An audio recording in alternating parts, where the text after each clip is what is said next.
gesture, the grandiose investiture, and all the furry dignitaries attend.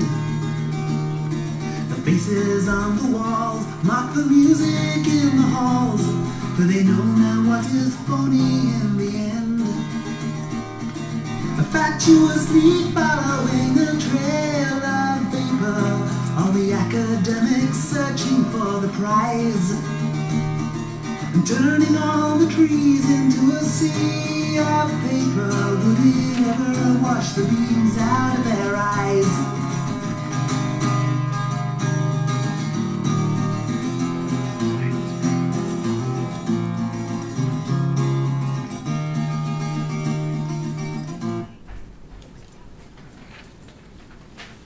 Hello and good evening. My name is Joshua Castellino. I found it a bit strange to walk in just when I said furry dignitaries of academia in my finery. It's a real pleasure to have you here today. Welcome to what is, I hope, going to be a very exciting presentation. I'm going to start by pulling out my 17 slides and giving you the speech that I have prepared. Did you get sure to know I won't do that? It's a real honor to be here to listen to Sarah's inaugural lecture. Sarah describes herself in her biography as a feminist and scholar practitioner, and of course now her new title is that she is a professor in gender and sustainable development.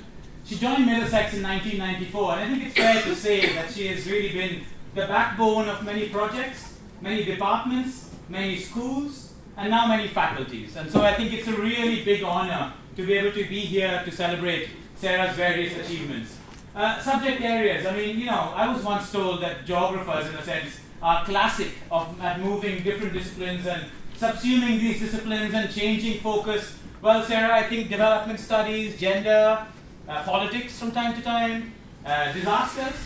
There's always this conversation. My first conversation with Sarah was about whether or not disasters could be man-made, and I have now learned to my great risk that I risk talking about man-made or natural disasters. And again, I think Sarah has written so much on these subject areas and contributed so many different types of contributions to each of these areas that many would consider her to fit very easily into those areas themselves. I worked with Sarah very closely on a MOOC, a massive open online course. If you haven't seen Sarah in action, it's a great one to promote, partly because it's also self-promotion. And I think there you get something of a vision of the world that Sarah envisages. And I think that's really one of the most exciting things about Sarah the scholar and Sarah the academic and Sarah the practitioner. She transcends these roles very easily, and she's added a new dimension to her repertoire more recently, and that's leadership. So Laurent, you better watch out here, because she's taken a group of very mature and highly focused academics, managed to gain their respect from a political scientist to the law. I don't know, I think even Susan Pascoe, you've been talking about new approaches to gender in the law curriculum. It's fantastic. And I think that's really testimony not only to the quality of Sarah's scholarship and the confidence, but really her abilities to speak across disciplines, and her abilities to highlight the resonance of what it is that she's trying to achieve in her academic life, in her writing, with her students, and more, I think, with the outside activist end-user community that we think of. Sarah's been with us since 1994, don't count the years. But actually, she's been with us for a large period of time when we didn't actively promote research. And she yet managed to be there and be relevant to all these discussions, often taking leave to do some of the research because she felt perhaps it wasn't what the university wanted. But what you have today is really the sum total of all the various experiences that Sarah has had in different continents, on different subjects, with different audiences. And it's a real privilege that our students benefit on a regular basis from Sarah's expertise, and that we as a community of scholars and academics are there to witness some of this development and to learn from it. So without further ado, I'll put the other 16 PowerPoint slides away, and it's a pleasure to call upon Professor Sarah Bradshaw to deliver her inaugural professorial lecture, which is called, please bear with me, It's Gender, Jim, but not as we know it, questioning how gender is included in the development agenda. Professor Sarah Bradshaw.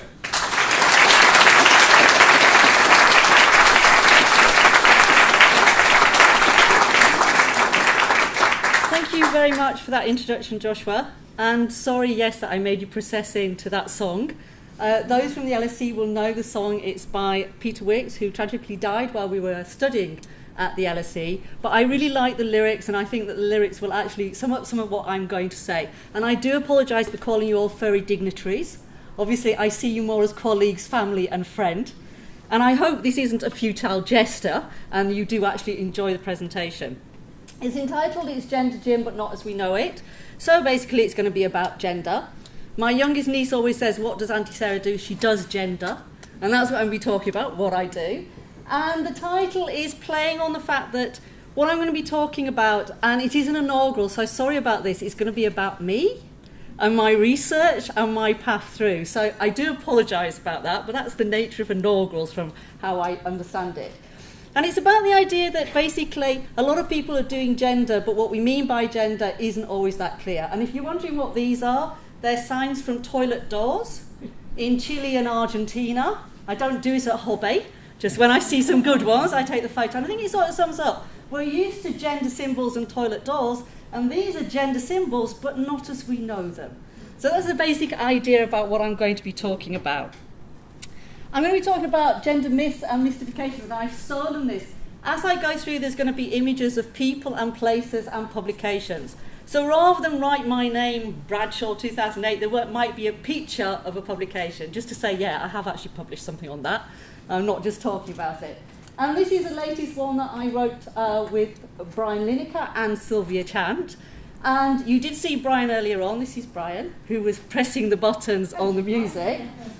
Brian has done a lot of work in his own right as an academic, but Brian is also the Lineker to numerous Bradshaw and Lineker publications over the years. Brian is also my life partner, which makes tea time very interesting when we're writing together. Big arguments about grammar and concepts. And anyone from the department will know Brian best for his cakes, for he is a fine cake maker. So I just big shout out to Brian there. I've stolen this from, I think Sylvia actually came up with the title, so that's why I've stolen that. And what I'm really going to focus on is this mystification and this idea that as I've got older, I think I've eased into being a eccentric professor before I even became a professor. And as I've got older, I've sort of started to get a little bit more angry about things. And one of the things that intrigues me is this idea that we have more people that are doing gender, and the more we do gender, the less we seem to get done. And that's really what I'm going to be talking about. So I'm talking gender. So as a good academic, I'm going to define my terms. So gender's been around for a long time. I'm going to be talking about doing gender, and that was first coined in 1987, and it's about the fact that gender is a social construct. We perform gender. If you don't know what I mean by that, think about when you're on a tube and men and women are sitting there. Women sit like this, men sit like this. Women sit like this, men sit like this. So every day, everyone's looking around the room now to see how men are sitting, yes? So every day we perform these gender acts, and the notion of gender is that it's a social construct. We may be born male or female, but of course some are born in between. But how we learn to become man or woman, what it means to be a man or woman, is learned, is socialised, is a social construct. So this idea, who needs sex when you can have gender? So the term was coined, and then it was contested, because we know what academics are like. You come up with a new term, someone has to say, no, there's a problem with that. So right at the beginning we've had this contested, and once it's been contested, this particular term got catapulted up the agenda by Beijing 1995, suggesting that 70% of the world's women are poor, and it's rising, meaning gender became very important. And then, of course, it became co-opted. And here we have Jackson talking about the fact everyone started using the term and meaning it in different ways. So it was coined, contested, catapulted, co-opted. And I have some other names around here that are basically the big gender and development goddesses, some of them, just to say that what I'm going to be talking about then, we've been talking about for a long time. And it might be focused on my research, but it builds on these really great scholars. And when we talk gender, just so we're aware, gender is intersectional. What we mean by that, gender intersects with other characteristics. So I'm not just a woman. I'm determined by my age. And when I get the first years in every year, I feel old. I do not feel female, I just feel old. So different elements are important at different times and in different contexts. And they intersect. and often what we feel is our difference and our discrimination. Gender is very fluid. We think, people still say when a baby's born, is it a boy or a girl, but we need to think about gender not as binaries, but as a spectrum. So we have inter, we have trans, we have male and female, we're all on that spectrum. So it's very fluid. But for me, what's most important is gender is feminism. I am a feminist. So I've said the F word, feminism. Now, when you say you're a feminist, often people assume, what happened in your life to turn you out like that? Whatever went wrong? Now here, this is not the Addams family. This is our family. My mother's going like this now. Very nice cardigan, Mum, I think. I thought it was a great choice of a photo by me. There's me. It's my older brother Patrick, who's here. And his life partner Angela. Here we go, Angela, you've got your head down. Unfortunately, Matthew can't be here because he's dog sitting, my mum's old rescue dog, who we did ask about coming down, but Joshua did say yes, but I don't think it would have been a wise idea. So this is family, and I was not oppressed in my family. I did not grow up thinking that I was any less than my brothers. And in fact, my mum was a head of a very large and a very challenging school in Yorkshire. So I knew women could achieve. And I did not have any trauma in that sense. If you're wondering about the other images, it's for the feminists in the room who need to know what type of feminist I am. So you can look at those and you can know. Because I'm not going to go there. But I did not grow up as in this feeling a patriarchal control. And so I didn't feel I couldn't achieve as a woman, but I do have to mention the school I went to. And I'm really pleased there's a couple of people in the room who went to school with me. Rob's here, and I think Gillian, I'm not sure Gillian is here, but she was hoping to come. And Layla is here, who from college. And when I went from school to sixth form college, I can sum up what my school was seen to be like. When you met people in the corridor, and they said, what school are you from? And I said, Moor End. They said, oh, you're redoing your O-levels then? And that tells you about the school I went to. So that did make me think, ooh, can I do this? But in terms of patriarchy, my family was not, but my context was. Because I grew up in a small town in Yorkshire. I speak posh now, as you can tell. But I'm from Huddersfield. There's three very famous people from Huddersfield, Harold, all men. Harold Wilson, Patrick Stewart, and I hope you all know who this is. Thank you. Thank you, Wolves fan from the back. Congratulations on going up. This is David Wagner, and you can see the theme here, obviously, football. If you don't know who Patrick Stewart, he's from Huddersfield, Star Trek, celebrating, town going to the Premiership last year. Fingers crossed we're going to stay up. But you might say patriarchy, football, yeah. But the point about this is, I was taken on the terraces for football by my mum when I was 4 years old. And I do have to keep, the family story is I sat and did my dot to dot, and then I asked if there'd be a replay when someone scored. So obviously I wasn't quite in tune. But I think football is a very good when we're thinking about patriarchy. Because my definition of patriarchy looks at it as a set of social relations. Anyone who wants to contest my definition of patriarchy, the definition of patriarchy I use, can we do it afterwards? In the pub over a pint, please, rather than now? Because patriarchy, of course, is a contested term. But when we think about the football terraces, we know that it's a solidarity created on there, but there is a hierarchy. In terms of who knows most or who leads the best chance, Thomas, my nephew there. And then we have that hierarchy but solidarity. And that's what patriarchy is about. And women are on the terraces and are protected by their own fans in a patriarchal way, but they're still subordinated within the football context. So patriarchy, I hope you can understand what we mean by that in that sense.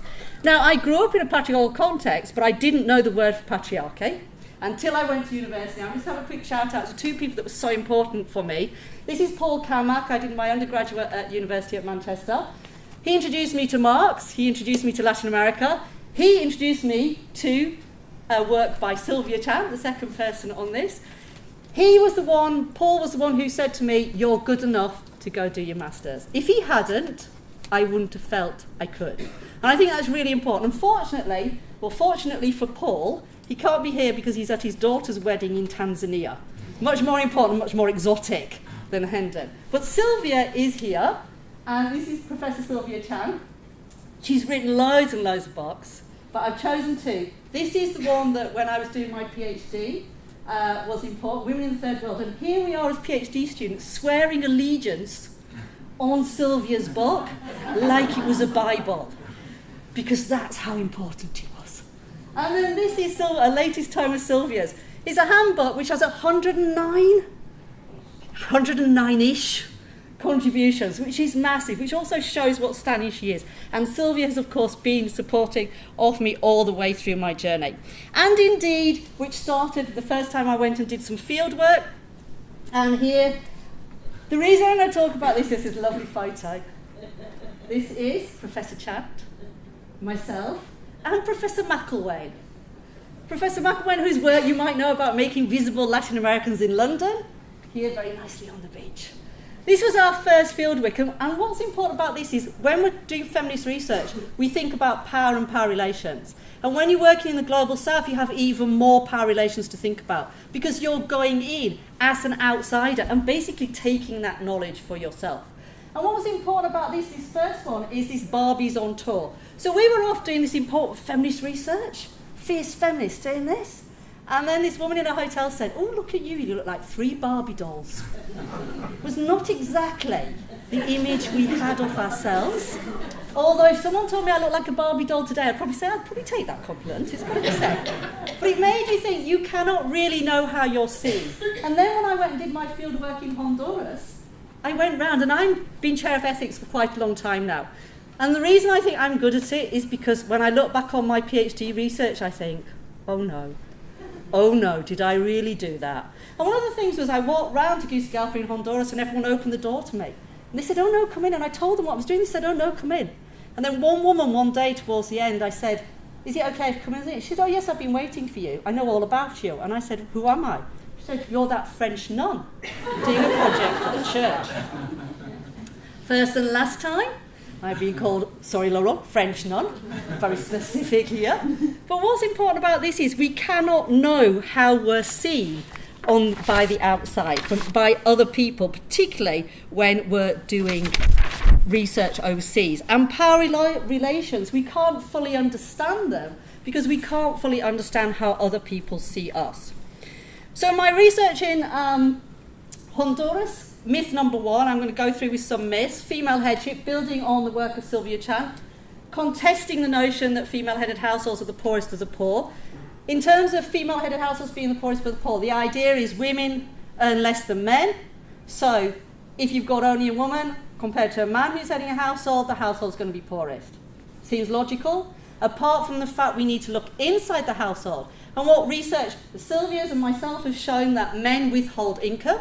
So they may withhold up to 50% of their income for, as we say in Latin America, drinking, gambling, and the taking of other women. I should leave that there. And then women use all the money for the household. So the household isn't poor inside the household. Also what we're looking at, and this is a good example of, if people say something often enough, it becomes known. And this was the idea that rural-urban differences existed in the number of female-headed households, and there was more in urban than rural areas. Trick for a PhD, no one actually done any evidence on it, so off we go and find out. All we need to do, really, on that one. And I have to have a quick shout-out here to Claire and Andy, who actually were in Honduras at the time, who helped me do my field work and get access to participants and allow me to go stay in their home. So thank you to both of you. The other thing we looked at was the idea of female headship is a dynamic process. There's choices along the way, and households are complex. What this slide really shows, I went back to look at my PhD. You remember the line in the song, do you ever read your epistemology? No. Do you ever look back at your PhD? No. And I was flicking it, I was going, oh, I can do nice diagrams, couldn't I? And I think you could see I'm becoming academic because I draw 2 fried eggs and say it explains a very complex concept. My 2 fried eggs diagram. So I think when you become an academic, and people can spot themselves on the photos here, some of you in the room, looking very young and lovely, everybody there. I think when you become an academic, then of course you worry about whether you're good enough. And I think doing an inaugural certainly brings that to the fore, about whether you are. And I think I just needed to show this. The binder of my thesis obviously knew something, because look how he spelled my name. S.J. Bradshaw. Yes, unfortunate. Unfortunate slip of the letter there. But I think what helps you overcome your imposter syndrome is finding your fit. And I found my fit here at Middlesex. And people often ask me, why have you stayed so long? And let's be frank, people often ask me, why haven't you gone to a better university, one that's more prestigious, Sarah? And my line is, because I like it here. And it suits me very well. So I'm just at this point very hot, so I'm going to do something that I'm not supposed to do, if I can get it to work. I'm just going to take my robe off while the music's on.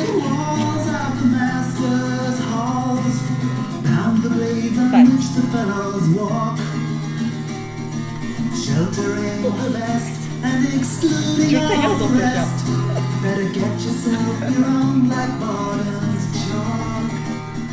'Cause everywhere that you will ever be is a college, and everywhere you live will be the digs. Everybody's climbing up the tree of knowledge, but they can't all find the branches for the twigs.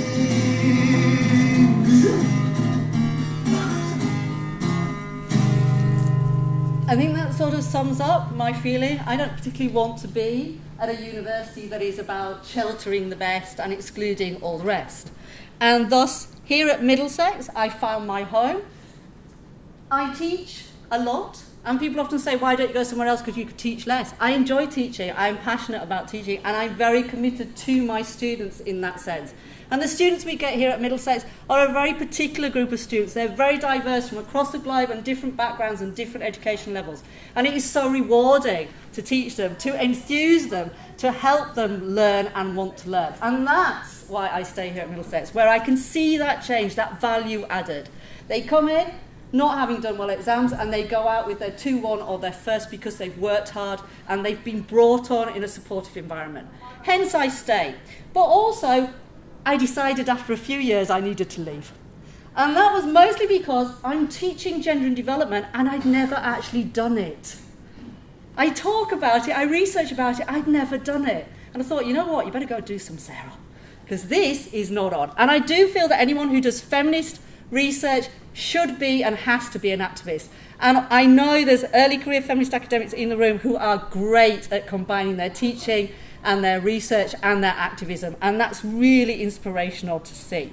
So I actually left for 2 years, and I went to Nicaragua. This is a very famous author coined the idea, the country under my skin. You can see I had a really good time. I suddenly realised all the photos are not showing poverty, are they? All like smiley faces and going, ooh, having a drink. Had a great time in Nicaragua, went for 2 years, ended up, this is our 20th year? 20th year that we're hoping to go back in May. So that 2 years sort of stretched out quite a long time. And one of the reasons was because of this. But 6 months after we got there, Hurricane Mitch, the largest hurricane to hit the region. We can see there the losses that were sustained across the region from Costa Rica up through Nicaragua, Honduras, El Salvador, just the tip of Guatemala. Huge life-changing event for all those who were touched, including myself. And if we're looking at it selfishly, and what we often talk about with disasters, they can actually be transformative as much as problematic. And for me, as Joshua said in the introduction, they led me to a whole new field of inquiry. And that was the notion of disaster. And just for you, Joshua, here we have, there is no such thing as a natural disaster. There's a few people in the room will have had me going, there is no such thing as a natural disaster. And if there is only one, Rebecca's laughing at the back there, she's had it. If you want one message you take away from this, next time you hear someone say natural disaster, look for the inverted commas, or go, no, there isn't. What there is natural hazards, and they impact on vulnerable populations and lead to a disaster. But by definition then, they are as much political as natural. The failure to protect that population, the failure to allow that population to protect themselves. And I think Hurricane Katrina in New Orleans highlighted that really importantly. And you can see here, this is one of my communities in Honduras. This was before the hurricane. So you can see the lack of political will to look after these people. You can see it's been a historical process that has led these people to living there. This isn't where they want to live. They don't want to live on the edge of a cliff face that when it rains and when the hurricane came, obviously this was completely swept away. That whole community just went in a big mudslide. And what we do with disasters, we often see them as out of ordinary, freakish events, but they're not. They actually show us what's going on and why disasters is so exciting to do research on. And it's really bad talking about a subject that's all about death and destruction. And there's me all at the front enthused about it. But it's really interesting because what they do is reveal what's going on. They show us in stark reality the relationships, inequalities of power. So sociologists, anthropologists, they are fascinating to see what is happening on a day-to-day basis and reveal that for all to see. But during this was my first encounter with the gender gym moment. And this was, I always say, if you can read this quote here, I asked a large and important NGO about their gender projects. And they said, yes, we have a gender project, and our gender project is giving cows to women. I said, great. I said, did you have any problems? And they said, no, because the women have the cows and the men are drinking the milk. And I'm hoping people can see the problem with that notion, that we have a gender problem, we're giving resources to women, but women are not benefiting from those resources at all. It's the men. And more importantly, the research showed that 1 in 3 women perceived there being high levels of conflict because of the projects that were in here. So they weren't just not benefiting women, they were harming women as well. What they were being done in the name of gender. Another lesson learnt from this was about doing gender and how we do gender. And Brian and I both worked for what was known as the Civil Coordinator for Emergency Reconstruction that brought together 350 different NGOs, charities, non-governmental organisations, trade unions, etc., under one umbrella. And we did a social audit. What's fun about this is we had a big presentation and the government was there and they walked out. And they walked out with this red blob. And the red blob says, what is the government doing to reconstruct after the hurricane? And red means nothing. So the government stood up and walked out. And the government was very anti-civil society. And so we went to design a new proposal for reconstruction. And this taught me something. Whenever you look at a gendered product, a nice document that has a lot of gender in it, look back and see how. Because our product was beautiful. It was so gendered. It was gender everywhere. But the process was not. The process highlighted the hierarchies and inequalities within the different organisations working, and it came out very male-focused. When they realised that, it was my job, this is me by the way, very long hair, it was my job to sit behind the key author and go, put gender there, women there, girls there. And what we got then was a gendered product, but not a gendered process. And this is quite important when we look at how gender is produced. And what it taught me was participatory processes are not always positive. And here the World Bank stepped in, and the World Bank was trying to design a new poverty reduction strategy. And remember, the World Bank previously had brought in austerity, had cut back services. So you can imagine people were very nervous about engaging with the World Bank. And there was a big meeting like this. And the question was, should we engage with the World Bank? And half the room stood up and walked out and said no. Because if you do, your name will be in the back, and if the bank doesn't listen to you, you've just legitimised an illegitimate process. So what I find interesting about participatory processes is they often are more divisive than bringing together solidarity, particularly when they're top-down. They split civil society about whether they should engage or not. And often what we have is this, and I love this, active non-engagement as a political act. The trick is, get yourself invited, and then say, nah, thanks. Not going to bother with that. And this is this notion, get invited and say no. And that is more political sometimes than actually being involved. Now, we came back from the UK, and I've only put this up for a minute just because we then did a number of events in the House of Commons trying to lobby around the PRSPs. And one of the things I was looking back, because you're doing an inaugural and you look back over your life, and I found some old slides, and I found this, and I thought, ooh, that's quite good. But in the PRSP sourcebook, it says, if the right questions are asked, conventional poverty research tools can provide most of the gender-related answers. I.e., we don't have to ask any gender-related questions, and we can still get gender-related answers.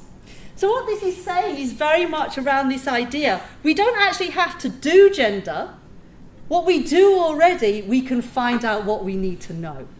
And we have this very much within the PRSP and other World Bank processes around this idea that it's not rocket science. So our myth number 4 is targeting women is doing gender.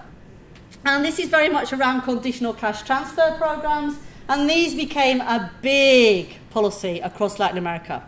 And basically what they do then is they target resources at women, but women then have to fulfill certain conditions to get the money. And they have to make sure kids go to school, and often make sure kids progress through school, i.e. pass their exams. Anyone with children who don't like to revise will know that if your money is reliant on them passing the exams, sets up quite a bit of conflict there. And they have to check that the kids go to health checkups, but also that they often meet weight and height for the age. So again, if you've got a short child, you might lose your money. And women had to become better mothers, go to workshops. And this is very much what Maxine Molyneux termed as being women at the service as poverty agenda, and what Sylvia termed as feminisation of responsibility and obligation. So we say we're doing it to reduce poverty, but actually it's not a feminisation of poverty we care about, it's a feminisation of poverty alleviation, and responsibility and obligation gets pushed further on to women, not because we're interested in equality, but because remember when we said if you give resources to men, they withhold money. We give resources to women, they all go to the family. It's much more efficient. If you were a donor, who would you give your money to? A man who's going to go drink it? Sorry, men in the room. I'm sure most of you don't go drinking away all your income. Or a woman who you know will use it in that way. So we're circumventing the irresponsible behaviour, and we're putting more work on women. And this is what we term by an instrumentalist gender policy. And this is very much a gender gym, but not as we know it. Now, some people would ask at this point, well, what should we do? And am I supposed to try and do the clip on this? Don't know. No, I think we won't try and jinx modern technology any further by me trying to show a little clip. But Puntos de Encuentro basically was who I worked for a long time, and what they did was they used a TV show in a country that had no history of making TV shows. And think about, anyone watch Hollyoaks? I'm looking at my audience, I'm thinking no. That was a very silly question, Sarah. And no one's going to put their hand up and go, I do. Friends. Anyone of a certain era remember Friends? So you're looking at a group of young people and you see them going about their love life and all the rest of it, but then it's got these messages interjected, which are around rights, women's rights, around homosexuality, that type of rights. And it was beamed into people's front rooms at 5 o'clock on a Sunday tea time. And in a strongly Catholic country, here was this TV programme talking about rape and talking about abortion and talking about homosexuality. And the idea was, not saying this is, you should change, but the idea was it provoked a conversation. Because remember, we all like to say, oh, did you see it last night? Oh, can you believe so-and-so did such and such? Start the conversation, start the change. And working with Pontus then led me into working around a very different field, which was very much around edutainment and this sort of thing. But I moved into other new frontiers also, ecosystem services, and building on Caroline Moses' work, who's in the audience here, around capital asset frameworks and looking at natural and anthropogenic assets. And if you're wondering what these are at the top, these are trees, inverted commas. They're big metal trees made up of light bulbs, and they're about twice as high as a normal tree. And these are all around Nicaragua.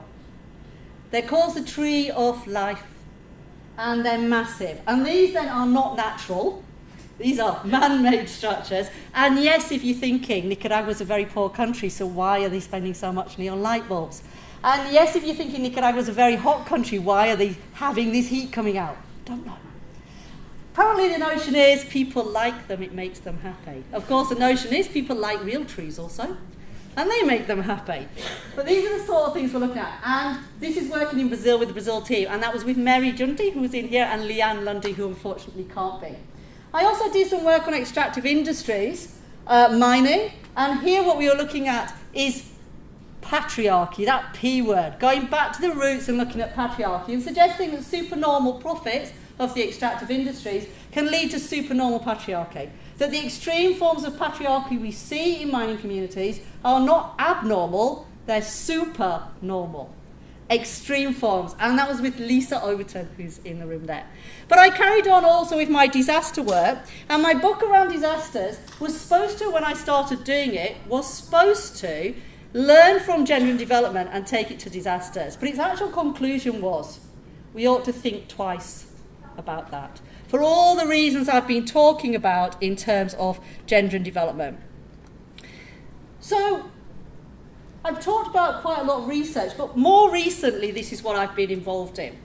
So when I worked in Nicaragua, I'm inside, but I'm an outsider. So there's power relations going on there. When I come outside, there's power dynamics. And this is probably the most scariest thing I've done. This was a big, and this is most scary, look. This big screen has got my face on it. I have never in my life walked across a stage with my face, huge, behind me, and 2,000 people sitting there. And when we thought, every presenter thought it'd only be like 200 people, it was like, seriously, how many? So you go and you get all these power dynamics about, am I good enough? And then you have this lack of power when you're on the inside but outside. What I mean by this is, I'm going to talk a little bit just to finish on the Sustainable Development Goals. And the Sustainable Development Goals, a new set of goals by the high-level panel, began with this. I had stayed outside all these processes, and Joshua is the reason I moved in, because Joshua, I can remember where I was in Colorado, I was sitting in a hotel room, and an email pinged into my box, and Joshua said, I've been involved with a high-level panel of eminent persons who are to design the Sustainable Development Goals, and they say they don't know enough about gender. Can you write a background report for them? And I wanted to say no, but he's my dean. If you don't know what a dean is a very important man. So I said yes. And there became this long broad, and you can see the questions they wanted me to address. If you understand this efficiency argument, what is stopping realising the full potential of women? And this idea of what can we do to invest in women and not unblock constraints? So what they wanted was a very economic piece of work. What they got was, what you need to look at is sexual reproductive health and rights and violence against women. Because doing gender means doing gendered rights. And for me, you cannot do gendered unless you do gender rights, unless you do every woman's right to decide over her own body and every person's right to decide over their sexuality. So if we look at the Sustainable Development Goals, we can see this is a very prime example of its gender gym, but not as we know it. They say they're going to end all forms of discrimination for all women everywhere by 2030. They say they're going to end all violence against all women and all girls everywhere in all its forms by 2030. A little bit ambitious there. But what they don't recognise is sexual and reproductive rights. If we notice this was the high-level panel, ensuring sexual and reproductive health and rights, and when we come to the goals, just 2 word changes leads to uncoupling the rights from the sexual, those rights wiped off, completely gone. And when you're looking at policy documents, this is what you're looking for, these subtle changes that take away a whole set of rights, negotiated out during the negotiation process. But for my sins, I decided to stay and go into another process, and this was the International Disaster Reduction Framework. And this is me. That's Brian behind me, if you want. And this was quite informative, because if the SDGs are so ambitious, The disaster risk reduction framework has no ambition at all when it comes to gender. In the glossary, G is for geological hazard and greenhouse gases. No gender. No gender even mentioned in the glossary. And in this, and I was actually involved in the intergovernmental negotiations. This is me sitting in the UN. And I've always, you always think, wow, to go into the intergovernmental negotiations and to flick my label up. Your countries, when they want to ask a question, Netherlands, and the chair goes, and Joshua's chair, so he knows, the chair goes, Netherlands, what would you like to say? And here I am, NGO. That's better. Sometimes it just says women. And the chair goes, women. Which is even worse, because then they go, indigenous peoples. There's one person sitting there going, okay. They're a little bit more subtle on the disability caucus, they always say. I think they don't want to go on that one. But that's what you do. And I'm asking a question here. 3-minute intervention, that's all you can do. And hopefully, a member state will pick it up, because whatever I say won't get in the document unless someone from a member state says it. And I might add, this is me talking, I always thought I'd be talking really conceptually, theoretically important.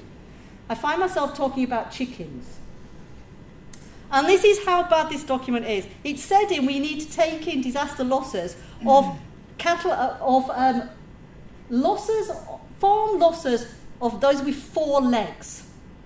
That's specific. Now chickens, and I'm a vegetarian, but I do know chickens have 2 legs. And so I found myself arguing about chickens. I never thought it would come to that. But this is how the intergovernmental negotiations go. So I said we need gendering, and this is Mr. El Salvador. I've talked about this process before, and what I love about this sort of process is you go along and you do your activism, and then you write it up critically and get your publication. Double whammy. Great. Now last time I did this presentation, people asked about this guy. Because what happened was, and that's why I've got his photo in, because they wanted to see him last time. What happens is you need a member state to pick it up. And this is Mr. El Salvador. And Mr. El Salvador was the champion of women's rights. And Mr. El Salvador would sit up and go, we need gender, we need disability, we need sexuality. And everyone was yay. And on the big day, when it came to discussing the document, Mr. El Salvador was off sick. All of civil society was sitting at the back room sobbing. Because if he didn't raise it, it was not getting into that document. And we think about these processes being really technical and real scientific, but if someone goes out of the room at the wrong minute for a quick cigarette, suddenly something doesn't get into the document that should be there. And that's what we're looking at here. And that's really interesting to understand from the background. And how do these people know? They're not gendered people and they're not experts. So where are they getting their knowledge from? Who is constructing their knowledge? And this is a piece of work that we've done recently, because the donors and governments often construct their own knowledge. This is far too small. If I was grading this presentation, I'd go, no, sorry, this slide is too small. Mark down. Sorry about that. But this is a piece of research we did, and did it with Brian and with Erin, who's here. I can't quite see her. There she is at the back. And this piece of research was looking at Department for International Development funds research about development that then feeds back in the Department of International Development's policies around development. Yeah? You get that? So they're constructing their own knowledge that will feed back to their policy. And this is with the Economic and Social Research Council, the ESRC. So what we did was look at what new gender knowledge was constructed under this scheme. And what we found was that basically about 20% were gender blind. So they didn't mention gender or women or anything at all, even though they were talking about education or health. 10% were great fun because they mentioned gender and they said it's important, and then they explained why they weren't going to involve it in the project at all. Yay, gender's, oh no, but we're not going to talk about it. And then 30% were very much gendered, cutting edge. But another 30% were this instrumentalist. And what we mean by this then, they said they'd disaggregate by sex, but then they didn't explore why the difference existed. They just did it and left it sitting there. Or they said, oh, women's time is being stretched through this activity, and rather than looking at women's well-being, then went and looked at, this will have an impact for economic growth. So they're very instrumentalist. And what this research is suggesting that basically this instrumentalist gender research is produced from and produces instrumentalist gender policy. And gender policy is being informed also by non-gendered focused research. The largest number of projects that were funded, even the gendered ones, was mentioned alongside something else. There was only about 3 that were pure gender projects. So it's an add-on, and often the key gender scholars are not the ones who have got the grants. They're not actually the ones who are doing the research. So we've got gendered research being produced by non-gendered people, added on to non-gendered projects, and therefore at best it can highlight inequalities but can do little to promote gender equality. Now, talking gender equality, doing gender inequality is everywhere. So I've been made prof. Now, I love my male professors, my colleagues in the law and politics department are great people. They do great work, and this is nothing against them. Now, if you look at the gender pay gap that the university has announced, it's around 9%, something like that, which is quite interesting because I did a little bit of maths. And if you look at my salary compared to my male colleagues, the purple is what I earn. Now, I love my male colleagues. I think they're great. But Laurent's nodding, yes, we are. We are great. And Joshua was excluded from this, so you're not great because you weren't involved in this. But I don't think that I do that amount, less teaching, or that amount, less admin, or that amount, less research. I do know that I don't know as many long words as my male colleagues, so they'd beat me at Scrabble. But I don't think that's the criteria. So why I'm highlighting this is because since I became prof, then I also became joint lead of the Gender Forum here at the university. And one of the things we're really interested in is looking at this gender pay gap and looking at the data to try and understand what is the true gender pay gap on this. And also what is interesting and what we're looking at is time poverty. Because even if we're paid equally, women often do more hours than is on the work programme. They're the ones who see students more. They're the ones who email back to students more. They're the ones who are supportive of their colleagues. For example, one of our colleagues today was not feeling very well, and another colleague suggested what medicine she could take, and another colleague went and got it for her. I'm looking at that row there. Thank you very much for that solidarity that you showed back there. And I think this is really important. Those hours that we put in, that is not part of the work programme, but builds the university as we see and understand the university. So, gender inequality is everywhere, but doing gender, where have we got? Nearly nowhere. It's very pessimistic to end on. My students always go mad at me ending on a pessimistic note. There is one slide after this where I try and go upbeat. But this is my more recent research, and it's talking about time poverty and income poverty. And this is with Sylvia Chant and Brian Lineker. And look, 2017 ABC, 2018, 2019. Now this one, I'm sorry, I am going to say this. Since I was young, I always wanted an article in feminist economics. And this one is coming out in feminist economics. So it's taken all this time, but I'm happy. I'm getting my article in feminist economics, thanks to Sylvia and Brian also. And this research brings us right back to where I started. Right back to those first slides. Because remember I had that 70% of the world's poor are women and rising? 1995, Beijing. 2015, the UN Women's Report said, actually, we don't know how many of the world's poor are women. And in a footnote said, you know that 70% figure we've all been talking about all these years? No basis to it. No basis at all. So basically, 20 years on, it's not that we've found out more, we've just admitted that we don't know anything. Which I think is quite a sad state of affairs to get to that place. And we don't know though how many of the world are poor, but we do know what we've gone around doing then is the concepts have changed and evolved and got better and more refined, but the data hasn't. So what do? Try and refine our data? Or do we go back to more simple concepts? And remember the female-headed households are the poorest of the poor? Here, UN Women have gone back to look at female-only households because it's easier, we've got the data for that, plus it's going to be constructed as poor by the very definition of female only, as not having a male actively economic person in the household. So we're building back to that assumption that we made at the beginning, that they're poorest of the poor, by looking at data that will prove that. We don't know how the different feminizations of headship, of poverty alleviation interact, because we don't actually join them up, and we don't evaluate them, and we don't have data on them.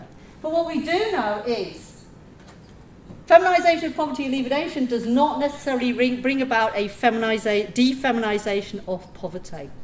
So during this period, we've had policies, those conditional cash transfer programs, that were targeted at women. But at the same time, in many countries of Latin America, women's poverty has been going up.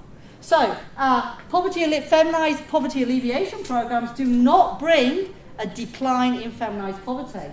But that's because they do not intend to do that. It's gender gym, but not as we know it. It's merely targeting resources at women for other ends, for other goals, to get money to children, to get children educated, to increase productivity, to increase economic growth, using women, adding to their time poverty to get there. Hence why we're saying it's gender gym, but not as we know it. So just to end, this is what I'm playing with a book proposal at the minute, and this is what I'm playing with, learning from what we don't know. Sort of how I'm feeling at the minute. And we know that the more people that do gender and the more gender that we do, the less gender equality gets done. And what I'm talking about here then is everybody's doing gender. Everyone says they're doing gender because you have to say you're doing gender. Everybody's talking about gender, but they don't necessarily know about gender. And Brian once coined the term Laura Ashley gender, which I think is rather nice. If I'm all in black like this, I'm feminist gender. And then a nice florally happy face of gender is our Laura Ashley gender, which basically isn't getting to the root of inequalities, isn't getting to the heart of the matter. And that's the sort of gender we're getting done, hence less gender equality. And we know what we need to know, but we still don't know it. So 20 years on, we still know what we need to know, and we do know it because there's people in this room who've done some great gender work, but it's not big scale. It's not national level, and therefore it doesn't count. And therefore we still don't know. Even we don't know how many women in the world are among the poor. So 20 years on, we haven't really come very far in this. So what do we need to do? Brian said I had to end on challenges for the future and looking forward. And here we are looking out at the mountains. I thought it was rather, me and Brian looking to the future there. And I think for me, what we need to do is stop talking poverty and start talking challenging patriarchy. Go back to that contested concept, go back to power. Talk patriarchy, talk power is what I feel. And also, I'm sorry, I don't think we can reclaim gender. I think it's time to stop doing gender. I think there's no way back now. And now it's time to be feminist, to be fierce, to be proud, to be loud, and to use that F word without being afraid. And I will end there.